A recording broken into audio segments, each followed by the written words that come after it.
আজ আবারও নতুন কিছু নিয়ে তোমাদের সামনে এলাম। কি বানাচ্ছি সেটা তো আগে বলবো না, জানতে হলে একটা মিনিট সাথে থাকো। ভাগ্যের সাথে আমার দুশ্মনী থাকলেও মাঝের মধ্যে কপালটা এমন সাথ দেয় না, মানে কি বলবো, আমার ঠিক পছন্দের কাজগুলোই আমার কাছে এসে পৌঁছায়।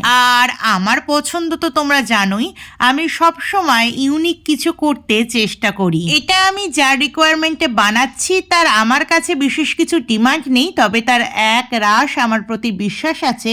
সে জানে আমি ভালো নাই করতে পারি, তবে ভেস্তে দেব না ব্যাপারটাকে। এই কনসেপ্টটা যখন আমার মাথায় আসে তখন তাকে আমি একটা জ্যামিনি রয়ের কাপিল পিকচার দেখেই বলেছিলাম এরম কিছু করে দেব কি, তো সে এক লাফেই বলে হ্যাঁ হ্যাঁ এটা বেশ ভালো লাগছে। জ্যামিনি রয়ের উপর কিছু একটা আঁকবো বলে এই কাজটা কিন্তু আমি নিয়েছিলাম, কিন্তু পরবর্তীতে সেই কথার খেলাপ করে দিই। তার পরিবর্তে আমি হবু বরবউয়ের একটা অরিজিনাল ছবির রেফারেন্সে, মানে বলতে পারো তারই আদলে একটা পেন্টিং করার চেষ্টা করি মাটির থালার উপরে। জ্যামিনি রয়ের উপরে কোনো কাপিল পিকচার আঁকলে মন্দ লাগতো না, তবে অন্যকে অনুকরণ না করে নিজের থেকে নতুনত্ব কিছু ক্রিয়েট করার আনন্দটাই আলাদা। অ্যান্ড ফাইনালি আমার কাজ তো ডান, না বললেও তোমরা বুঝে গেছো এটা কি হয়েছে, তবুও একবার বলে দিই, এটা ছিল একটা তত্ত্বসূচি, তার সাথে আমার নতুন এক প্রচেষ্টা। অবশ্যই জানিও আমার কাজটা কেমন হয়েছে।